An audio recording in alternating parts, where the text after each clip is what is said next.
মৰমৰ ছাত্ৰ ছাত্ৰীসকল, আমি ক্লাছ 9ৰ যোৱা পাঠটোত বহুপদ ৰাশিৰ বিষয়ে পঢ়াইছিলোঁ। আজি আমি তাৰ পিছৰ 2.2 এক্সাৰচাইজটো আৰম্ভ কৰিবলৈ আগবাঢ়িছোঁ। আমি ইয়াৰ আগৰ পাঠটোত বহুপদ ৰাশি কিনো, বহুপদ ৰাশি কেনেকৈ লিখে, বহুপদ ৰাশি কোনবিলাক দ্বিঘাত হয়, ত্ৰিঘাত হয়, তাৰ সহগ কি, এইবিলাকৰ বিষয়ে আলোচনা কৰিছিলোঁ নহয়। আগৰ পাঠটো তোমালোকে চাই লৈছা চাগে আৰু ভালদৰে মনত আছে মই ভাবি লৈছোঁ। আমি আজি কোনটো কৰিম? 2.22 কৰিম। ইয়াত কি কৈছে, কিছুমান আমাক বহুপদ ৰাশি দি দিছে, তাত আমাৰ x ৰ মান বা y ৰ মান বিভিন্ন ধৰণে ধৰি তাৰ উত্তৰবিলাক কি হ'ব, সেই উত্তৰবিলাক আমাক উলিয়াবলৈ দিছে। ইয়াৰ প্ৰথম অংকটো চোৱাচোন। প্ৰথম অংকটো কি আছিলে? প্ৰথম অংকটো আছিলে 5x minus 4x square plus 3. 5x minus 4x square plus 3. এই সমীকৰণত x ৰ ভ্যালু কি বহাব দিছে? এবাৰ 0 বহাব দিছে, এবাৰ -1 বহাব দিছে, এবাৰ 2 বহাব দিছে। আমি কেনেকৈ কৰিম? সলিউশন চোৱা। ধৰি ললো, px is equal কি ধৰিলো 5x minus 4x square plus 3. আমি ইয়াক px বুলি ধৰি ললো। এটাকে এক নম্বৰটো কৰিম হা। এটাকে p প্ৰথমতে কি ধৰিব দিছে? 0। x ৰ ভ্যালু কি ধৰিব দিছে? 0। আমি x ৰ ভ্যালু কি ধৰি ললো? 0। 0 ধৰাৰ লগে সমান চিহ্ন নামি আহিল, 5 নামি আহিল, x ৰ জেগাত কি আহি যাব? 0 minus 4 x ৰ জেগাত আহি যাব 0 স্কয়াৰ প্লাস 3 কিমান হ'ব? সমান ইয়াতে কৰি দিছো। 5 0 গুণ 0 বিয়োগ 0 স্কয়াৰ কৰিলে 0 4 গুণ 0 যোগ 3 মানে আলটিমেটলি উত্তৰ কি ওলাল? 3। সহজ হয়নে? তাৰপিছত 2 কি কৈছিলে? কি বহাব দিছে? p minus 1 মানে x ৰ ভ্যালু কি বহাব দিছে? minus 1 is equal এইটো কেন মানে এই লাইন মই p x ৰ লাইনটো নমানে 5 x ৰ জায়গা কিমান আহিব? -1 -4 x ৰ জায়গা আহিলে -1 স্কয়ার প্লাস 3 is equal 5 এগুণ বিয়োগ 5 -1 স্কয়ার কৰিলে কিমান হ'ল? প্লাস 1 এগুণ 1 1 4 গুণ 4 যোগ 3 আলটিমেটলি কিমান হ'ল? 5 ধাৰ 4 ধাৰ 9 ধাৰ যোগ 3 সমান কিমান থাকিল? 6 ধাৰ। ওকে, 4টা ধাৰ 5টা ধাৰ কেইটা হ'ল? 9টা ধাৰ বুলি ধৰিব। মাইনাসটো কি বুলি ধৰিবা? ধাৰ বুলি, আৰু প্লাসটো কি বুলি ধৰিবা? জমা বুলি। এতিয়া ইয়াত 5টা ধাৰ 4টা ধাৰ মানে তোমাৰ টোটাল ধাৰ কিমান আছে? 9টা, আৰু তোমাৰ হাতত জমা আছে কিমান? 3। এই 9টা ধাৰ যদি তুমি 3টা দি দিয়া তেতিয়া থাকি গ'ল কি? 6টা ধাৰ। ইয়াৰ উত্তৰটো এই 3 নম্বৰটো কি কৈছিলে চোৱা। p কি বহাব দিছে? 2। x ৰ জায়গাত কি বহাব দিছে? 2। আমি এর কেন মানে 5 2 বিয়োগ 4 2 স্কয়ার প্লাস 3 কিমান হ'ল? 5 দুগুণ 10 বিয়োগ 2 দুগুণ 4 4 গুণ 16 যোগ 3। এবাৰ অকমান ইন্টাৰেস্টিং চোৱাচোন। এইটো যোগৰ সংখ্যা, এইটো যোগৰ সংখ্যা মানে 10 এ 3 কিমান হ'ল? 13 বিয়োগ 16 13 পৰা 16 গলে কিমান থাকিলে? বিয়োগ 3। ইয়াৰ উত্তৰটো এইটো। তে এক নম্বৰ এইটো কি হৈছে? এক নম্বৰ অংকটো কি হ'ল? এটা আমি 2 নম্বৰ অংকটো যাওঁ। 2 নম্বৰটো কি দিছে চোৱাচোন। 2 নম্বৰটো কেইটামান সমীকৰণ দি দিছে তোমালোকক, বা বহুপদ দি দিছে, তাক তুমি কি উলিয়াব লাগে? মানবিলাক উলিয়াব লাগে।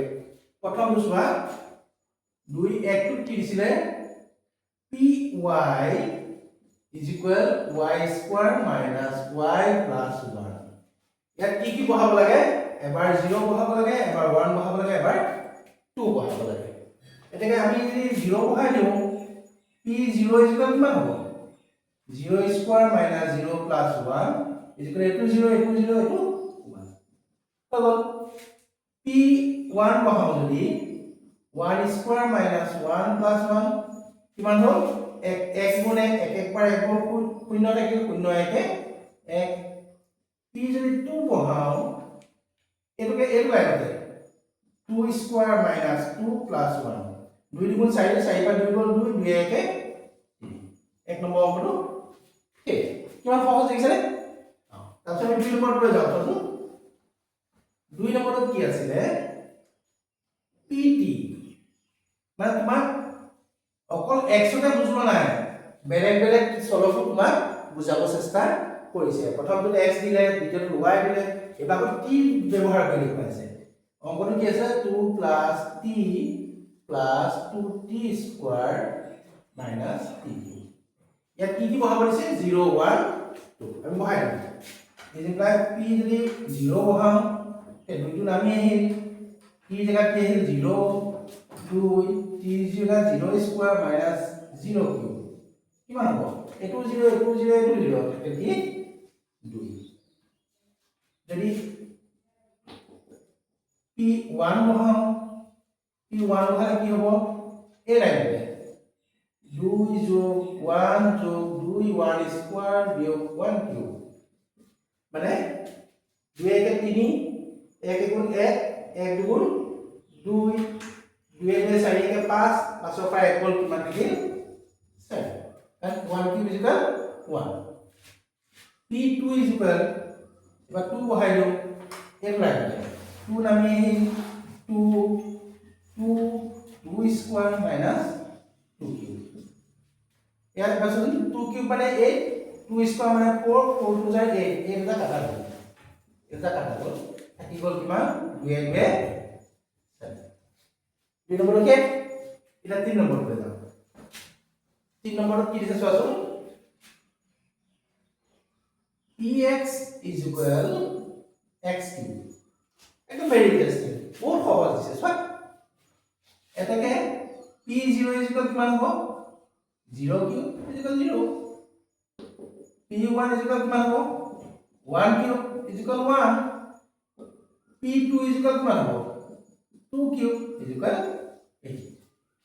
কিমান সহজ হৈ গৈছে না তাৰপিছত আমি চাইটো চাওঁ এই উদাহৰণটোৰ 2 নম্বৰ প্ৰশ্নটোৰ শেষ উদাহৰণ শেষ অংক px কি দিছে px x - 1 আৰু x + 1 এটা আছে সূত্ৰটো আমি ব্যৱহাৰ কৰিব বা নকৰো আমি সূত্ৰ ব্যৱহাৰ নকৰো এটা আমি কি বহাম p0 0 - 1 আৰু 0 + 1 কিমান হ'ব ইয়াত থেকে -1 ইয়াত থেকে +1 এক এগুণ এটা -1 আৰু ওপৰত +1 ইকুয়াল কিমান হ'ব 1 এগুণ 1 আৰু -1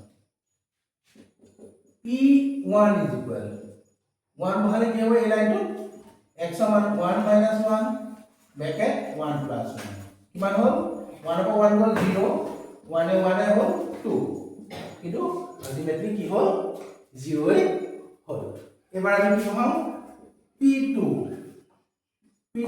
কিমান হ'ব এই লাইনতে এটো বহালে 2 - 1 আকৌ 2 + 1 কিমান হ'ব 2 পৰা 1 গলে 1 2 1 3 3 এগুণ 3 এইকেইটাই হ'ল তোমালোকৰ 1 আৰু 2 নম্বৰ পাঠৰ অংক ওকে যদি ভাল লাগে শেয়াৰ কৰিবা দেই আৰু অকমান ভালদৰে চাই লবা বস্তুকেইটা পৰীক্ষাত প্ৰায় আহে ধন্যবাদ